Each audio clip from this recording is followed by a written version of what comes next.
The biting grit of another dust storm hammered against the reinforced windows of Kale's shelter.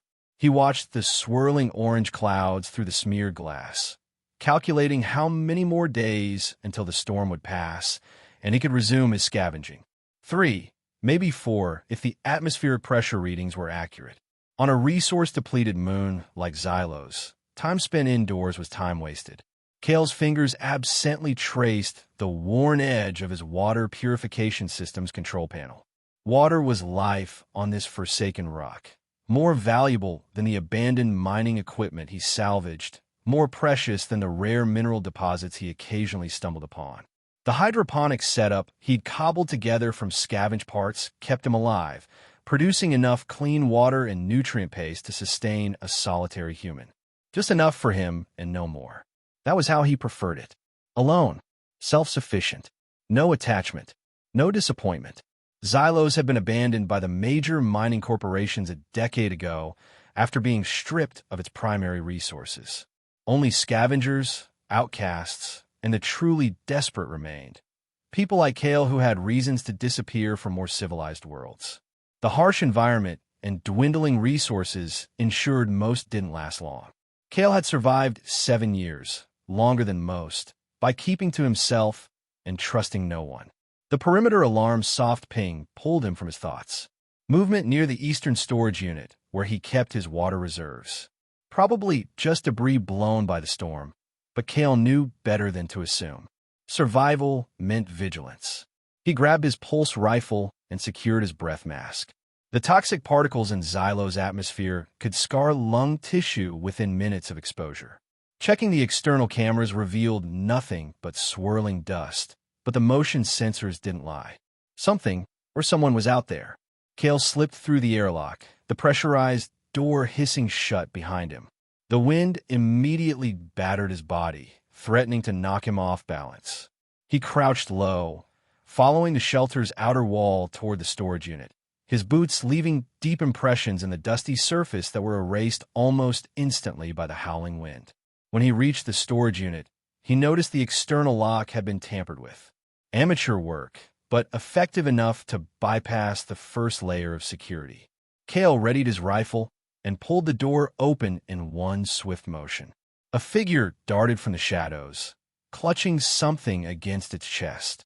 Kale caught only a glimpse: slender limbs, pale skin with faint luminescent patterns, large dark eyes. Not human. One of the alien drifters, then. Xylos had seen an increase in their numbers lately. Refugees from some distant conflict or catastrophe that no one on this forgotten moon cared much about. "Stop!" Kale shouted through his mask, his voice distorted by the breathing apparatus and nearly lost in the wind. The figure, a female he thought, didn't slow. She ran with desperate speed, hugging her prize to her chest with one arm, while pulling something else along with her other hand. Kale pursued, his longer strides quickly closing the distance between them. As he drew nearer, he realized what the drifter was dragging: a child. A small alien child struggling to keep pace, its tiny legs churning against the dust-swept ground. The adult drifter glanced back, her eyes widening in terror upon seeing how close Kale had gotten. She pushed harder, pulling the child roughly. But her strength was failing. Her movements became jerky, uncoordinated. 50 meters from the storage unit, her legs gave out. She collapsed to her knees, immediately twisting her body to shield the small bundle. The child, from both the toxic winds and Kale's approach. Kale slowed, rifle still raised but finger off the trigger. The drifter woman lay curled around the child, her chest heaving with labored breaths. She wasn't wearing proper respiratory protection, just a makeshift cloth wrapped around her lower face. Her skin, a pale, bluish white, was stretched tightly over pronounced bones. The bioluminescent patterns that naturally adorned her species' skin flickered weakly, like dying lights. As Kale approached, she looked up at him. There was no defiance in her large, black eyes. No anger. Only a bone-deep desperation that transcended species. "Please," she whispered, her voice barely audible above the howling wind. Her grasp of the common trade language was surprisingly good, though heavily accented. My child, hungry. The child in her arms coughed weakly, a rasping sound that spoke of dust-damaged lungs. It was small, too small, with the same pale skin and luminescent patterns as its mother, though its markings pulsed with slightly more vitality. Kale remained motionless, the rifle still pointed at the pair. Every instinct built over 7 years of isolated survival told him to recover his stolen supplies and leave them to the mercy of Xylo's environment. The drifters were notorious thieves, desperate scavengers with little regard for territory or property. At least, that's what the scattered human population on Xylos said. Parasites, they called them. Vermin, but the child's labored breathing cut through Kale's practiced indifference. It was a sound he'd heard before, in another lifetime, on another world. A memory he'd spent years trying to bury surged forward, small hands clutching at his sleeve, begging for help he couldn't provide. The wind intensified, pelting them with abrasive dust. The drifter woman curved her body further around her child, using herself as a living shield against the elements. Her eyes never left Kale's masked face, silently pleading. Kale stood at the crossroads of compassion and self-preservation, while the unforgiving wind of Xylos howled around them. The drifter woman's eyes began to flutter as consciousness slipped away from her. The child, sensing its mother's weakening grip, let out a thin, frightened whimper that cut through the storm's roar and pierced something deep within Kale's chest. "Damn it," he muttered, lowering his rifle. Slinging the weapon across his back, he crouched beside the fallen alien. She was lighter than he expected, despite her height, malnourished to the point where he could feel individual ribs through her tattered clothing. The child recoiled as he reached for it, pressing closer to its mother's unresponsive form. "I'm not going to hurt you," Kale said, his voice harsh and unfamiliar even to himself after years of minimal conversation. "But this storm will." The child didn't understand his words, but something in his tone must have registered. It allowed Kale to scoop it up with one arm while he carried the mother with the other. The return trip to his shelter was grueling. The wind had strengthened, reducing visibility to near zero. Kale navigated by memory and the proximity sensors in his mask, staggering against the gale force gusts. By the time he reached the airlock, his muscles burned with exertion. He punched in the entry code and stumbled inside as the outer door slid shut behind them. The sudden absence of the wind's roar left an eerie silence, broken only by the child's frightened breathing and the mechanical hum of the air filtration system. Kale carried the unconscious drifter to his sleeping quarters, little more than a partitioned corner of the main living space, and laid her on the narrow cot. The child remained clinging to its mother, dark eyes watching Kale's every move with wary intelligence. "She needs water," Kale said, more to himself than to the child. He retrieved a hydration pack from his supplies and carefully lifted the woman's head. Her skin burned with fever, the luminescent patterns pulsing erratically. He pressed the drinking tube to her cracked lips, squeezing a few drops in her mouth. She swallowed reflexively, stirring slightly. The child observed this, then hesitantly extended a small hand toward the water pack. Kale offered it, and the child drank with desperate thirst, though most of the water ended up spilling down its shin. Kale noticed the child still clutched the item stolen from his storage, a nutrient paste container, now dented and empty. "At least you got to eat something," he muttered, retrieving the container from the child's grip. The little alien made a distressed sound but was too weak to resist.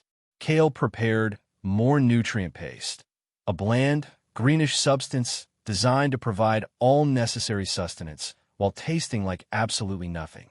The child devoured its portion ravenously, while Kale managed to coax a few spoonfuls into the semi-conscious mother.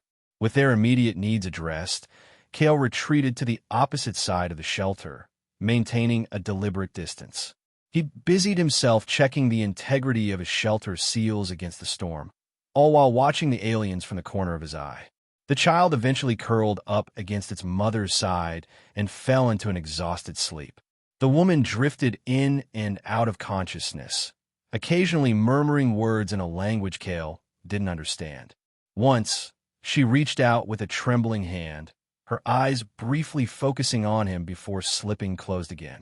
Cale settled into his workstation chair, rifle within easy reach. He hadn't expected to spend the storm lockdown with company, especially not drifter company. He would need to be careful, vigilant. They would stay until the storm passed, he decided, until the woman could walk. Then they would go their separate way, and he would return to his solitude. Sleep came in fitful bursts that night, with Cale jerking awake at every small sound. By morning, though on Xylos, with its perpetual dust-clouded sky, morning was merely a designation on chronometers. The woman's fever had worsened. Her breathing grew labored, the luminescent patterns on her skin dimming alarmingly. The child awoke hungry and frightened, making soft keening sounds as it tried to rouse its mother. Cale provided more nutrient paste and water, which the child accepted with less hesitation than before. When he approached the woman with a hydration pack, the child watched him with an unnerving intensity. "She's sick," Cale explained, knowing his words meant nothing to the alien child. "The storm, the dust. Her lungs can't handle it." He rummaged through his limited medical supplies, mostly items salvaged from abandoned medical outposts. He found a broad-spectrum antibiotic spray and a fever reducer.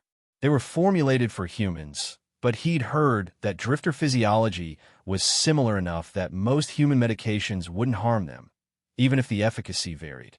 Cale administered the medications with awkward care. The woman didn't resist, either too weak or somehow understanding his intent. The child observed this process with solemn attention, occasionally reaching out to touch its mother's face with tiny, luminescent spotted fingers. As Cale worked, he noticed a small object clutched in the woman's hand, something she'd been holding so tightly that it had left an imprint on her palm when he pried her fingers open.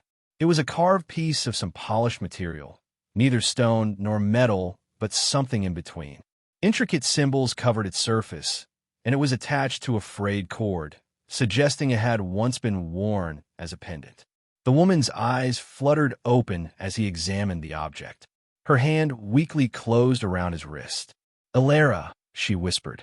Cale frowned, confused. "What?" "Alara," she repeated, her gaze shifting to the child. Her name. The child, Alara, looked up at the sound of her name, then back to Cale with those unsettlingly intelligent eyes. "And you?" Cale asked, surprising himself with a question. "Lyra," the woman managed before a coughing fit seized her. When it subsided, she fixed Cale with an intense stare. "Your name?"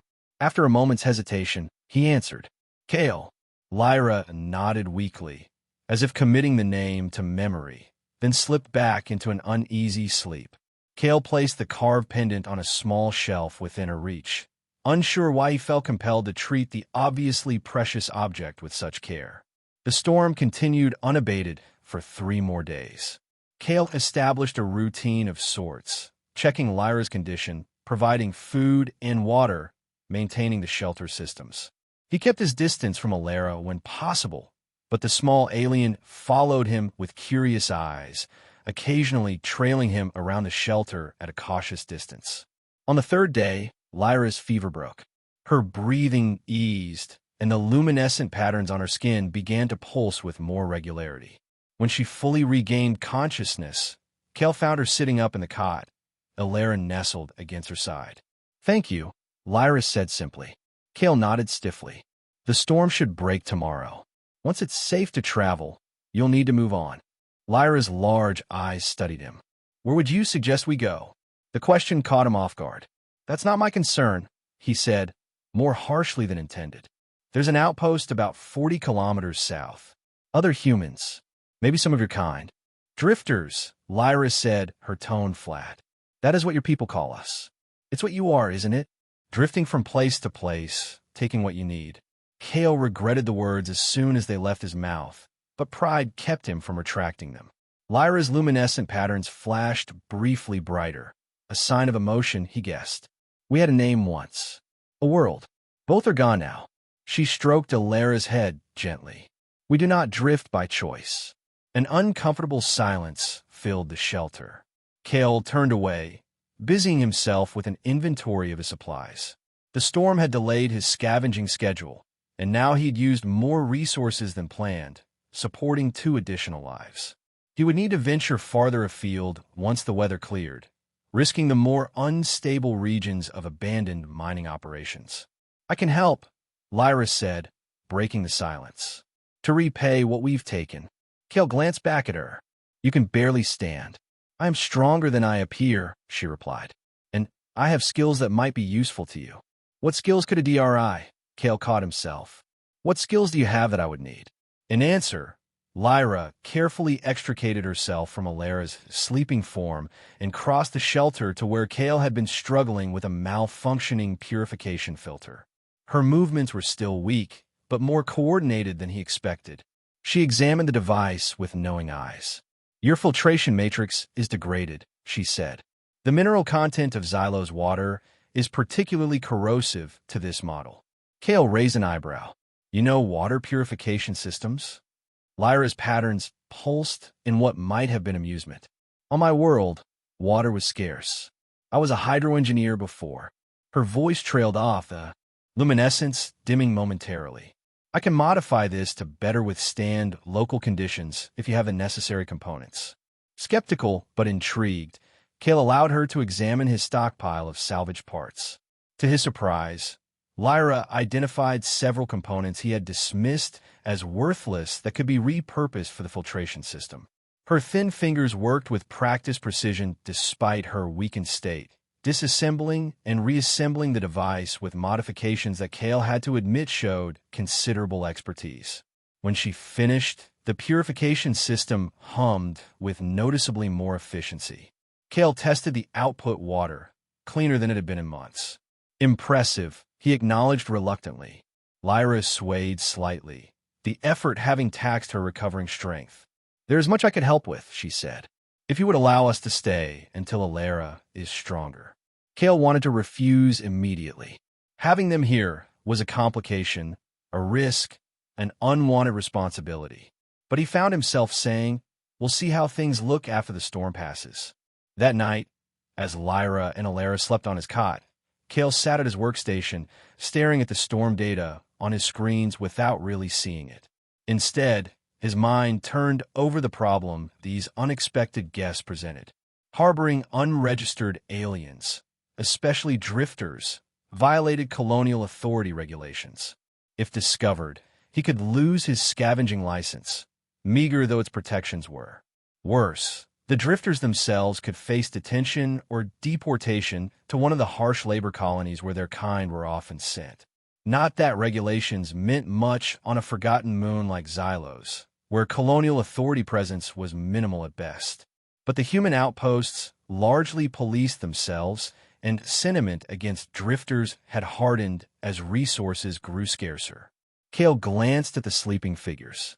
The child, Alara, had curled into a tight ball against her mother's side, her small face peaceful in sleep. The sight stirred unwelcome memories, a different child, a different time. He forced the thoughts away. Attachment was a luxury he'd abandoned long ago, along with the man he used to be. The storm broke the following day, the howling winds gradually subsiding to Xylo's normal, merely unpleasant levels. Kale prepared for a scavenging run, packing his gear while Lyra watched from across the shelter. The northern quadrant has been largely unexplored since the collapse of Mining Post 7, she said unexpectedly. There would be less competition for salvage there. Kale paused in his preparations. "How would you know that?" "We passed through many regions before reaching here," Lyra explained. "My people see things others miss. And we listen. Humans speak freely when they think no one important is nearby." Kale considered this. The northern quadrant was indeed a possibility he'd been avoiding. Rumors of unstable ground and structural collapses had kept most scavengers away. But if there was untapped salvage there, "I could guide you," Lyra offered, "while Alara remains here." Kale immediately shook his head. "I'm not leaving a drifter alone in my shelter." Something like hurt flashed across Lyra's features, her luminescent patterns dimming momentarily. "You still do not trust us, after we have shared your food, slept under your protection." "Trust isn't something I give easily," Kale replied. "Or at all." Lyra studied him with those unsettlingly perceptive eyes. What happened to make you so alone, Kale? The question struck too close to buried wounds. Kale turned away, his voice hardening. Get ready to move. You're coming with me. Both of you. He didn't look to see her reaction, focusing instead on packing additional water and nutrient paste for the journey. They would scout the closer sections of the northern quadrant, a day trip, no more. He told himself it was the potential salvage that motivated him, not the hydro-engineer's expertise or the thought of leaving the still-recovering pair to fend for themselves. They set out an hour later. Alara, wrapped in a protective covering Kale had fashioned from spare filtration fabric. It wouldn't provide complete protection from Xylo's toxic atmosphere, but combined with the child's natural resilience, it should be sufficient for a short excursion. Lyra wore Kale's spare breath mask, adjusted as best they could to fit her narrower facial structure. The northern landscape was even more desolate than the regions Kale typically frequented. Massive excavation equipment lay half-buried in dust, abandoned when the mining operations ceased. The hulking shadows of processing facilities loomed against the perpetually overcast sky, their structures partially collapsed from years of neglect and punishing storms. Lyra moved with surprising confidence through the hazardous terrain, occasionally pointing out unstable areas or promising entry points with a sure knowledge that begrudgingly impressed Kale. Alara kept pace remarkably well for one so small, her natural curiosity evident as she examined the strange, decaying structures of the human mining operation. Their first significant find came midday, an intact atmosphere processor that would fetch a decent price from the outpost traders. It was too large to carry back immediately, but Kale marked its location on his mapping system for a future retrieval mission. As they pushed further into unexplored territory, Lyra suddenly raised a hand, stopping their progress. "Listen," she said. Kale strained his ears, but heard nothing beyond the constant low moan of wind through abandoned structures. "What is it?" "Machinery," Lyra replied. "Active machinery." Kale frowned. This entire sector was supposed to be abandoned. "Where?" Lyra pointed toward a half-collapsed processing facility. "Underground, I think. My people have more sensitive hearing than humans." Curiosity overcame caution. Active machinery meant power, and power meant valuable components, or perhaps other scavengers who had discovered something worth claiming. Either way, Kale needed to investigate. They approached the facility carefully, Kale insisting that Lyra and Alara remain behind as he scouted ahead. Inside the dilapidated structure, he found a partially concealed access hatch leading below ground. The faint hum of operations was audible now even to his human ears. Kale returned to where Lyra waited with Alara. "There's an underground level, still powered. Mining corporations often maintained secret operations," Lyra said. "Projects they did not want registered with authorities." "How would you know that?" Kale asked, suspicious again. Lyra's patterns pulsed briefly. "As I said, humans speak freely around those they consider insignificant. My people were often hired for hazardous maintenance work before." She trailed off, her expression clouding. "Before we became drifters." Kale weighed his options. The potential salvage below could be significant, but exploring an unknown facility carried considerable risk, especially with a child in tow. "We should return to your shelter," Lyra suggested, seeming to read his thoughts. "Plan properly. Gather appropriate equipment." It was the sensible course of action, and Kale was surprised to find himself agreeing readily. They began the journey back, their progress slower as fatigue set in. Alara's steps grew more labored, and Kale found himself lifting the child onto his shoulders without much thought. The small alien tensed initially, then gradually relaxed, tiny hands gripping the fabric of his protective hood for balance. Lyra watched this development with an unreadable expression, her luminescent patterns shifting in complex patterns. The sky darkened as they neared Kale's shelter, the constant dust cover taking on a deeper, more ominous hue that signaled nightfall on Xylos. They were still half a kilometer from safety when Kale's proximity scanner pinged an alert, another presence nearby, moving in a search pattern. "Down," Kale whispered urgently, pulling Lyra and Alara into the shadow of a collapsed storage tank. He lifted his scanner, enhancing the output. A security drone, Colonial Authority model. Its search beam swept methodically across the terrain, its pattern suggesting it was looking for something specific rather than conducting routine surveillance. It's tracking biosignatures, Kale muttered. Non-human biosignatures. Lyra's luminescent patterns dimmed to near invisibility, an instinctive response that Kale realized must be an evolutionary adaptation, a way for her people to hide from predators or threats. Alara, sensing the danger, did the same, her small body trembling against Kale's side. They must have detected you when we were out in the open, Kale said. But why? The Authority barely maintains a presence here. The outpost, Lyra whispered. Someone reported seeing us. There's a bounty for capturing drifters in some sectors. Kale felt a surge of anger at the thought.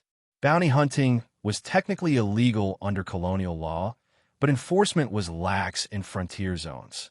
Desperate humans turning in even more desperate aliens for credits. It was a despicable practice that nonetheless persisted where Authority oversight was minimal. The drone's search beam drew closer. They couldn't remain hidden for long. The scanner would eventually pick up their heat signatures, even if Lyra and Alara could suppress their bioluminescence. We need a diversion, Kale decided. Something to draw it away. I can lead it away, Lyra offered immediately. You take Alara to safety. The selflessness of the offer surprised Kale. No, it would catch you within minutes in your weakened state. He considered their limited options. These drones are programmed to prioritize unusual energy signatures. I can overload one of my spare power cells. It'll create a reading that should draw the drone away long. Enough for us to reach the shelter. Without waiting for a response, Kale extracted a compact power cell from his pack and quickly modified its containment field. The resulting energy leak would register as a priority anomaly to the drone's sensors and would eventually lead to a small but attention-grabbing explosion. When I throw this, we run, he instructed. Stay low, stay close. Lyra nodded, gathering Alara into her arms. Kale activated the power cell and hurled it as far as he could in the opposite direction from the shelter. The effect was almost immediate. The drone's search beam swiveled toward the new energy signature, and its propulsion units whined as it changed course to investigate. Now, Kale whispered, and they moved, staying low and using the abundant wreckage for cover. Alara clung to her mother, her face buried against Lyra's shoulder to completely hide any residual luminescence. Kale took point, scanner in one hand, pulse rifle in the other, guiding them through the safest route back to the shelter. They were within sight of safety when a distant pop signaled the power cell's final overload. The drone would return to its original search pattern soon. Kale urged them forward with greater urgency, practically pushing Lyra and Alara through the shelter's outer door as he punched in the security code. The airlock cycled agonizingly slowly. Through the external cameras, Kale could see the drone already returning, its search beam sweeping back toward their location. Finally, the inner door opened, and they stumbled inside. Kale immediately activated the shelter's electromagnetic shielding, a modification he'd installed years ago to protect sensitive salvage from detection. It would mask their presence from the drone scanners, at least temporarily. Lyra sank to the floor, still holding Alara close. "Thank you," she said simply. Kale nodded, moving to the monitoring station to track the drone's movements. It lingered near the shelter for nearly an hour, its search pattern becoming increasingly erratic as its programming tried to reconcile the briefly detected signatures with their sudden disappearance. Eventually, it moved on, presumably to report back to whoever had deployed it. "This changes things," Kale said finally, turning to face Lyra. "If they're actively searching for drifters, staying here just became much more dangerous for all of us." Lyra's luminescence had returned to normal, the patterns shifting in what Kale was beginning to recognize as consideration. "The underground facility," she said. "If it remains operational but abandoned, it could provide better shelter. More protection." The idea had merit. Colonial Authority drones wouldn't penetrate deep underground structures without specific programming, and the facility's own shielding might mask their presence entirely. But establishing a new base of operations would be risky, time-consuming work. We'd need supplies, Kale thought aloud. Equipment. More than we can carry in one trip. We could relocate gradually, Lyra suggested. Make multiple journeys. Establish the new location while maintaining this one as a fallback. Kale found himself nodding. It was a sound strategy, the kind he might have developed himself. You've done this before, he realized. Established hidden shelters. A sad smile touched Lyra's lips. Many times, since the collapse, survival has been our constant work. The collapse.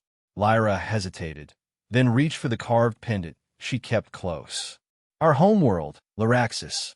A mining colony established operations there generations ago. They discovered our people possessed natural abilities that made us valuable for certain types of work. We were utilized. The euphemism wasn't lost on Kale. Exploitation, possibly even slavery. For generations, we served, Lyra continued. Then the primary resource, a rare isotope, was exhausted. The corporation abandoned operations suddenly. Without warning, the artificial atmospheric regulators they had installed began to fail. Our natural environment had been so altered by mining that it could no longer sustain life without these systems. She stroked Alara's head gently. The collapse came swiftly. Millions died in the first season as air quality deteriorated. Those who could fled on whatever vessels could be salvaged or repurposed. We became refugees, drifters. The story struck uncomfortably close to what was happening on Xylos, albeit on a slower timeline. The corporations had abandoned this moon when profitability declined, leaving behind toxic environmental damage and dwindling resources. The remaining humans survived by scavenging the corporate leavings, never questioning the justice of what had been done to their adopted world. How many of your people survived? Kale asked. Not enough, Lyra replied softly. Small groups, scattered across systems where we're barely tolerated. Alara was born after the collapse, one of the few. Our numbers dwindle. Each cycle, Alara had fallen asleep in her mother's arms, exhausted from the day's exertions and the stress of their narrow escape. In sleep, her luminescent patterns pulsed with a gentle, steady rhythm that seemed to mirror her heartbeat. Kale felt something shift within him, a cracking in the careful shell of isolation he'd built around himself. These weren't just random aliens who would try to steal from him. They were survivors of a catastrophe not of their making, fighting against extinction with quiet dignity. We'll check the underground facility tomorrow, he decided. Properly equipped this time. If it's viable, we'll begin the relocation process. Lyra looked up at him, surprise evident in her expression. You would help us establish a new shelter? Kale avoided her gaze, suddenly uncomfortable with the gratitude he saw there. It's practical. This location may be compromised. I need somewhere secure for my operations. He didn't add that the thought of sending them away had become increasingly difficult to contemplate. That somehow, in the space of a few days, his carefully maintained solitude had begun to feel less like security and more like an empty void. The next morning brought clearer skies than usual, a rare reprieve from Xylo's perpetual dust. Kale took advantage of the improved visibility to scout the perimeter before they set out, ensuring no drones or other threats lurked nearby. Satisfied they could move relatively safely, he led Lyra and Alara back toward the northern quadrant, this time better prepared for extended exploration. The abandoned processing facility looked even more decrepit in better light, its structural integrity clearly compromised in multiple sections. Kale led them carefully through the safest path he could identify, supporting Lyra when necessary as they navigated the treacherous terrain. Alara followed closely, her natural agility allowing her to move through narrow gaps with ease. The access hatch Kale had discovered previously led to a maintenance corridor that sloped gently downward. Emergency lighting strips still functioned, casting the passage in a dim blue glow that complemented the faint luminescence of Lyra and Alara's skin patterns. The air quality is better here, Lyra noted, her sensitive nostrils flaring. Filtered. Kale checked his atmospheric analyzer. She was right. The toxicity levels were significantly lower than the surface. The facility must have a still-functioning environmental system. They followed the corridor deeper, eventually emerging into a large chamber filled with inactive processing equipment. Beyond this lay a series of smaller rooms, laboratories, Kale guessed, based on the specialized equipment. Most had been stripped of valuable components, but the fundamental infrastructure remained intact. This will be defensible, Kale assessed, examining the heavy security doors and reinforced walls. And the power systems are still partially operational. The water recycling system appears functional as well, Lyra added, inspecting a utility panel with expert eyes. With some work, it could be fully restored. They continued exploring, discovering living quarters that had clearly been abandoned in haste. Personal items still scattered about, long-expired food stocks in storage units. Whatever secret operation had been conducted here had ended suddenly and with little warning. In one laboratory, Kale discovered something unexpected, data terminals that still appeared to be in standby mode rather than completely powered down. He activated one, surprised when it responded immediately, requesting security credentials. "Can you bypass it?" Lyra asked, looking over his shoulder. Kale's lips quirked in what might almost have been a smile. "Security systems are my specialty. Comes with the scavenging territory." His fingers moved across the interface, applying techniques he'd learned through years of breaking into abandoned corporate systems. The security was sophisticated but outdated, designed to keep out contemporaneous intruders, not someone with knowledge of exploits developed years after its installation. Within minutes, he was in. The screen filled with file directories, most bearing cryptic alphanumeric designations. "What is this place?" Lyra wondered, staring at the streams of data. Kale opened several files at random, scanning their contents. Research facility, he determined. Biological research, primarily. And he paused, opening another file. Xenobiology, studies of non-human species. Lyra, tense beside him. "My people." Kale continued searching, navigating deeper into the system. "Among others, yes. There are extensive files on your species. Physiological data, genetic mapping." His voice trailed off as he opened another file. "They were studying your bioluminescence, its properties and potential applications." Lyra's patterns flickered with distress. "Our light-giving is sacred to us. It is how we communicate. Our deepest emotions, how we bond with our children." She pulled Alara closer, the child's own patterns synchronizing with her mother's in a beautiful, melancholic display. "They saw it as a resource to exploit," Kale said grimly, continuing to scan the files. "But there's something else here, something they were trying to hide." He opened a protected directory that had required additional decryption. This facility wasn't just studying your people. It was experimenting on creating hybrid technologies that could harness bioluminescent properties. For what purpose? Weapons, primarily, but also communications technology that couldn't be intercepted or jammed using conventional methods. Kale's expression darkened, and they were working on ways to artificially induce and enhance the luminescence in captive subjects. Lyra's hand went to her throat, to the carved pendant she wore. Is this why they abandoned Lyraxis? Not because the mining operations ceased being profitable, but because they had extracted what they needed for this research. Kale couldn't answer that definitively, but the timeline in the files suggested a correlation. The facility's most intensive research period aligned with the final years of major operations on Lyraxis. What happened to this facility? Why was it abandoned? Lyra asked. Kale searched further, finding incident reports and emergency evacuation protocols that had been activated. There was an accident. Something escaped containment. A biological agent they were developing using compounds derived from your people's luminescence. It affected the human researchers, caused some kind of neurological cascade failure. The implications were disturbing. Not only had Lyra's people been exploited for mining labor, but their unique biological traits had been harvested for weapons research that ultimately backfired on its creators. "We should go," Lyra said suddenly, her patterns dimming to near invisibility, a sign of extreme distress or fear. This place holds nothing but pain. Kale was about to agree when a notification appeared on the terminal screen, an incoming transmission. Someone was remotely accessing the system. "We've triggered something," Kale said, quickly working to mask their presence. "Our access to these files has alerted an automated system somewhere. Can they find us?" "Not if I can help it," Kale muttered, fingers flying across the interface. "But we need to complete our assessment quickly. This facility could still be our best option for shelter, despite its history." They hastily explored the remaining areas, finding that the living quarters in the lowest level were the most intact and furthest from the surface, therefore the most defensible.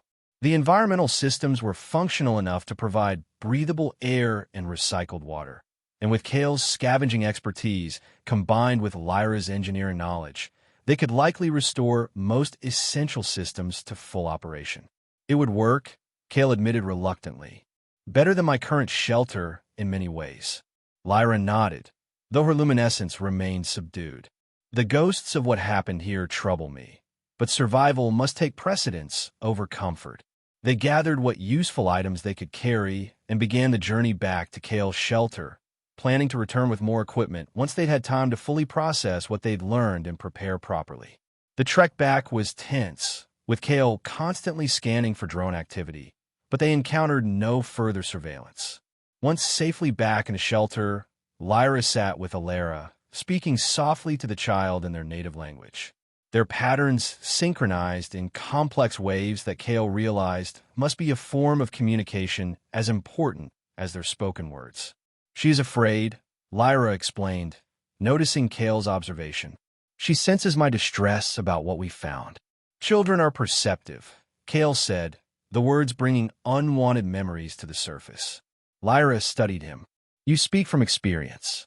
Kale turned away, busying himself with organizing the items they'd salvaged from the facility. "I had a family once," he said after a long pause. "On Vega Prime. Mining colony like this one, but more established. More civilization." He hadn't spoken of them in years, had barely allowed himself to think of them. But something about Lyra and Alara had cracked open the sealed vault of his past. There was an accident. Mining explosion. My wife. He took a steadying breath. My daughter was 6. Amira. She was in the colony school when the secondary explosions reached the residential sector.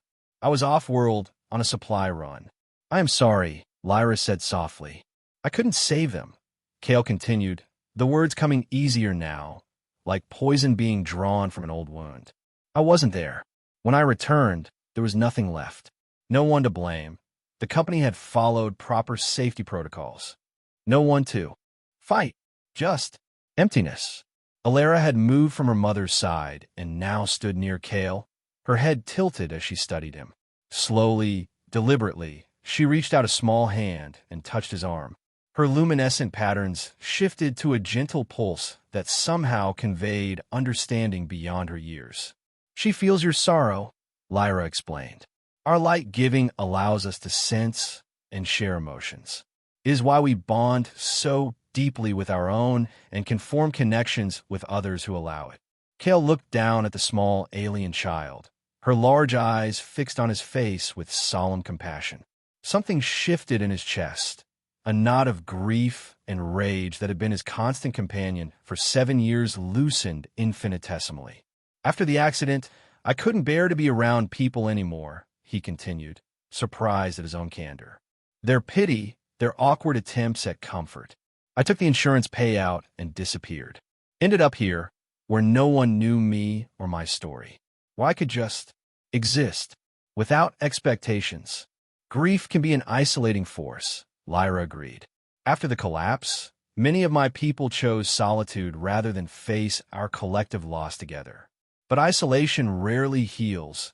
It merely preserves the wound." Her words struck uncomfortably close to the truth Kale had been avoiding for years. His self-imposed exile hadn't healed anything. It had merely allowed him to exist in a state of suspended animation, neither moving forward nor truly accepting the past. The moment was interrupted by an alert from his perimeter sensors. Cale moved quickly to the monitoring station, checking the external cameras. A lone figure was approaching the shelter, human, wearing the distinctive uniform of Colonial Authority security. "We have a visitor," Cale said grimly. Lyra immediately gathered Alara, her luminescence dimming to near invisibility. "Where can we hide?" Cale assessed his options quickly. The storage compartment beneath the floor panels. It's shielded to protect sensitive salvage. "Hurry." He helped them into the hidden space, designed to conceal valuable finds from potential raiders. It would be cramped and uncomfortable, but it should shield their biosignatures from detection. "Stay absolutely silent," he instructed, closing the panel just as the proximity alert signaled the visitor had reached the outer door. Cale took a moment to compose himself, checking that no obvious signs of his guests remained visible, then opened the external communication channel. "Identify yourself," he demanded. The figure looked up at the camera. "Officer Mercer, Colonial Authority Security." Routine inspection. There was nothing routine about it, Cale knew. The Authority rarely bothered with individual scavengers unless they had reason to suspect contraband or illegal activity. "Show me your credentials," Cale insisted. The officer held up an identification badge. It appeared genuine, though Cale had seen convincing forgeries before. Still, refusing entry to an Authority officer would only increase suspicion. "Stand by for decontamination," Cale said, activating the airlock sterilization protocol. A standard procedure, but one that would buy him a few extra moments to ensure nothing incriminating remained visible. When Officer Mercer finally entered the shelter, Cale was waiting with deliberate casualness, a salvaged component in his hands as if she had interrupted his work. "Officer," he acknowledged with a nod. "What brings Colonial Authority to my humble operation? I'm fully licensed." Mercer was a hard-faced woman with the weathered look of someone who had served on frontier worlds for too long. Her eyes scanned the shelter with practiced efficiency. "We've detected unusual activity in this sector," she said. "Unregistered biosignatures. Non-human." Cale raised an eyebrow. "Plenty of indigenous life on Xylos, despite the toxic atmosphere. Resilient little creatures.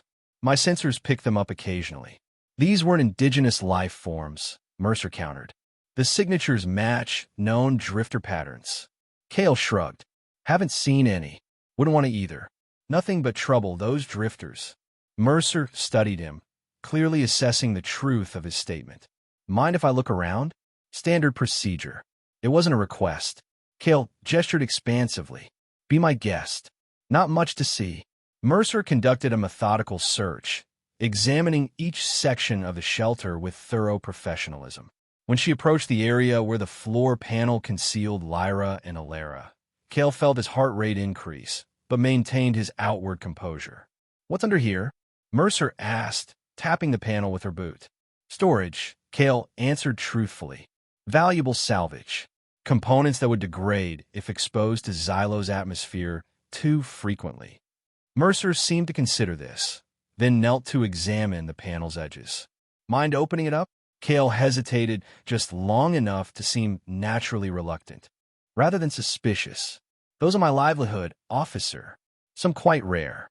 I'm not here to confiscate legitimate salvage," Mercer assured him, though her tone remained hard. "Just doing my job." Cale moved to the panel, his mind racing through contingencies.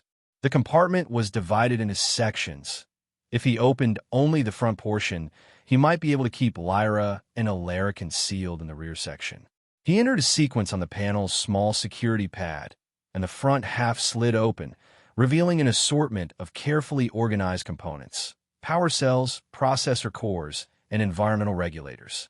"Quite a collection," Mercer noted, scanning the items without touching them. "Some of this looks like restricted technology. All acquired legitimately from abandoned sites," Cale said smoothly. "The corporations didn't bother to retrieve most of it when they pulled out." Mercer nodded, seemingly satisfied. "What about the rest of this compartment?" "Just more of the same," Cale replied, hoping his voice betrayed nothing. "I keep the more sensitive components in the climate-controlled section." Mercer studied him for a moment, then straightened. "Close it up," Cale complied, relief washing through him, though he was careful not to let it show. Mercer continued her inspection, paying particular attention to his communication equipment and external monitors. "You keep pretty sophisticated surveillance for a lone scavenger," she observed. "Xylos isn't the friendliest place," Kale replied. "And I'm not the only one out here looking for valuable salvage. Better safe than sorry." Mercer completed her circuit of the shelter, returning to stand near the airlock.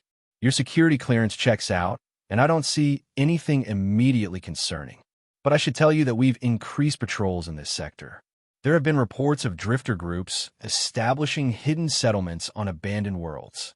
"I'll keep my eyes open," Kale assured her. "Last thing any of us needs is a drifter infestation." The words felt bitter on his tongue, especially knowing Lyra could likely hear them from her hiding place. But maintaining his cover was essential for all their safety. Mercer nodded. "See that you do, and report any sightings immediately. There's been talk of increasing the bounty for information leading to drifter captures." "Why the sudden interest?" Kale asked, genuine curiosity mingling with his need to appear appropriately anti-drifter. "They've been passing through frontier systems for years." "New directive from Central Command," Mercer explained. "Intelligence suggests some drifter groups have acquired sensitive corporate data during the evacuation of their homeworld. Data that could prove embarrassing to certain interests if it became public." Kale thought of the files they discovered in the underground facility. "What kind of data?" Mercer's expression hardened. "That's classified, but I'd advise staying clear of any drifters you encounter. They're more dangerous than they appear." With that ominous warning, she turned to leave. Kale cycled the airlock for her, watching through the external cameras as she departed, apparently returning to a transport vehicle hidden beyond the nearest ridge. Only when she was completely out of sensor range did Kale release the breath he'd been holding and open the hidden compartment. Lyra emerged first, helping Alara climb out. Both looked shaken but unharmed. "You heard?" Kale asked. Lyra nodded, her luminescence patterns shifting in complex waves that suggested deep thought. "The files we found. They must be part of what they're searching for. It explains why they're suddenly so interested in tracking down drifters," Kale agreed. "Corporate damage control. If evidence of their experiments on your people became public, it would not change anything for us," Lyra said sadly. "My world is still dead. My people still scattered and hunted. Justice is a luxury for those with power." Kale considered this. Maybe information like that in the right hands could force accountability. Reparations. Recognition of your people's status as refugees rather than illegal migrants. Lyra looked at him with surprise. "You would consider helping us in such a way?" Kale hadn't realized the implications of his own words until she questioned them. Was he really suggesting involving himself in what would essentially be a political struggle? After years of dedicated isolation and self-preservation? "I don't know," he admitted, "but I do know that hiding you here just became much more dangerous. That officer will likely return, and next time she might be less easily satisfied." "The underground facility," Lyra said. "Despite its history, it offers better protection. And perhaps the information contained in its systems could help my people." Kale nodded slowly. "We'll need to move quickly. Gather only what's essential and can't be replaced. I'll prepare the transport." As they packed, Kale found himself watching Lyra and Alara with a growing sense of commitment he hadn't felt in years. Their presence had awakened something he had thought long dead, a desire to protect, to connect, to matter to someone else. They set out at dusk, when the frequent dust storms would provide some cover for their movement. Kale had loaded his small transport vehicle, little more than a reinforced platform with a propulsion system, with the most critical supplies and equipment. Lyra and Alara rode in the center, covered with protective sheeting both to shield them from the toxic atmosphere and to hide their distinctive appearance from any aerial surveillance. The journey to the abandoned facility was tense but uneventful. They unloaded their supplies at the concealed entrance Kale had identified during their exploration, working quickly to move everything inside before returning the transport to a hidden location nearly a kilometer away. If their new hideout was discovered, Having an escape vehicle might make the difference between capture and freedom. Over the next several days, they established a functional living space in the lower levels of the facility. Kale focused on security systems, ensuring they would have advanced warning of any approach. Lyra applied her engineering expertise to the environmental controls and water recycling, making the space not merely habitable but comfortable. Alara, to Kale's surprise, proved helpful in her own way. Her small size allowed her to access conduits and spaces that neither adult could reach, and her innate curiosity drove her to explore every corner of their new home, often discovering useful items or potential problems that needed addressing. One evening, as they shared a meal of reconstituted nutrient packs supplemented with a protein culture Lyra had managed to grow using equipment from one of the laboratories, Kale realized he felt something he hadn't experienced in years, a sense of purpose beyond mere survival. "I accessed more of the facilities files today," he said. "There's evidence that could prove definitively what was done to your people. Not just on this moon, but systematic exploitation across multiple systems." Lyra's luminescence brightened with interest. How widely could such information be distributed? "That's the challenge," Kale admitted. "The corporations control most communication networks, and the authority works hand in glove with them in frontier regions. There must be someone who would listen," Lyra insisted. "Not all humans support such exploitation." Kale thought for a moment. "There are independent news networks, advocacy groups.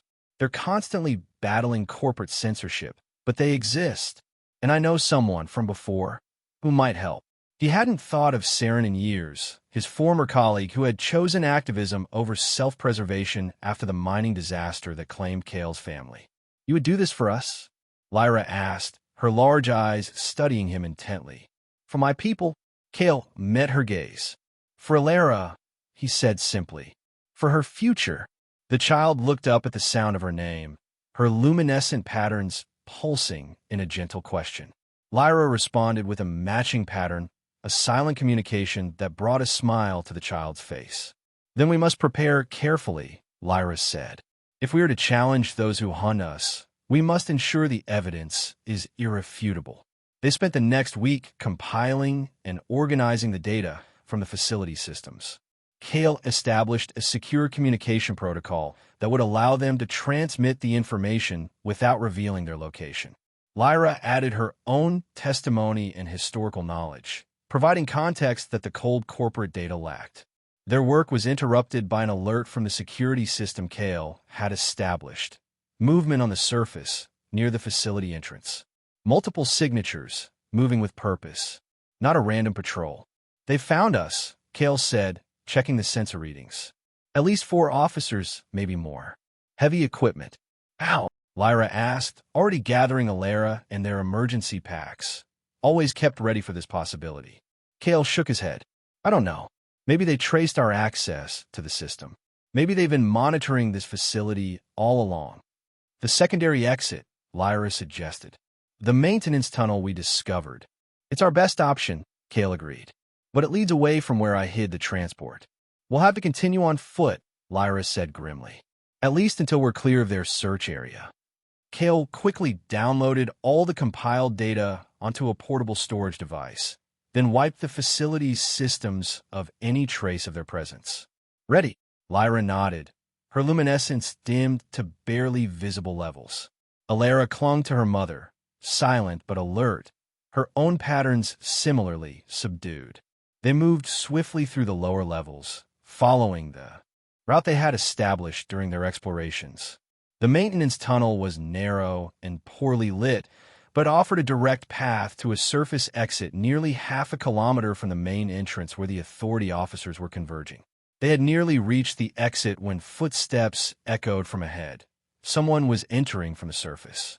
They were caught between approaching forces. "Here," Kale whispered, pulling them into a side passage that led to a small equipment room. "We'll wait until they pass." They huddled in the darkness, Kale positioning himself protectively in front of Lyra and Alara. Through the partially open door, they could see flashlight beams sweeping the main tunnel as officers approached from both directions. "Nowhere to run," came a familiar voice, Officer Mercer. "We know you're here, scavenger. You and your drifter contraband." Kale's mind raced through options, each more desperate than the last. The equipment room offered no additional exits. They were trapped. Lyra touched his arm, her luminescence brightening slightly to draw his attention. She gestured to a ventilation shaft near the ceiling, too small for adults, but perhaps large enough for Alara. Kale understood immediately. One of them might escape with the data. One small drifter child carrying information that could change everything for her people. He lifted Alara, helping her reach the shaft opening. The child looked back, fear evident in her large eyes. "Go," Lyra whispered in their language. "Follow the air, find the surface. Hide until safe." Alara hesitated, then took the data storage device Kale pressed into her small hand. With one last look at them, she slipped into the shaft, her movement nearly silent. "Now what?" Kale whispered to Lyra. "They'll find us any moment." "Now," Lyra said, her luminescence suddenly intensifying to a brilliant glow that illuminated the entire room. "We provide a distraction." Kale understood.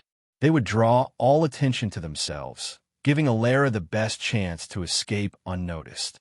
It was a sacrifice, but one with purpose. "Together, then," he said, reaching for her hand. Her slender fingers interlaced with his, the luminescent patterns on her skin pulsing in time with his heartbeat. They stepped out into the main tunnel, directly into the path of the approaching officers. Lyra's brilliance was blinding in the dimness, forcing the officers to shield their eyes. "There they are," Mercer shouted. "Secure them." "My name is Lyra of Laraxis," Lyra called out, her voice stronger than Kale had ever heard it. "I claim refugee status under interstellar convention. I carry evidence of crimes against my people."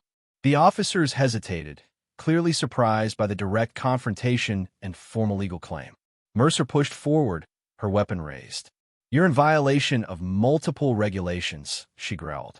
"Both of you are coming with us." "We'll come peacefully," Kale said, maintaining his grip on Lyra's hand. "But your actions are being recorded and transmitted. If anything happens to us, the evidence still reaches its destination." It was a bluff. They had no active transmission, but it was their only leverage. Mercer's expression wavered, uncertainty replacing confidence. "You're in no position to negotiate," she insisted, though with less conviction. "Justice often begins from positions of weakness," Lyra replied, her luminescence pulsing with determination. "We surrender ourselves to proper authority under the condition that our claim be formally registered and processed according to interstellar law." The legal terminology, clearly practiced and prepared, seemed to have the desired effect. The officers exchanged glances, their training conflicting with whatever unofficial orders they might have received regarding drifter apprehension. "Secure them both," Mercer finally ordered. "Standard detention protocols. No excessive force." The last directive came with a significant look at her subordinates. As officers approached with restraints, Kale and Lyra exchanged a glance of their own.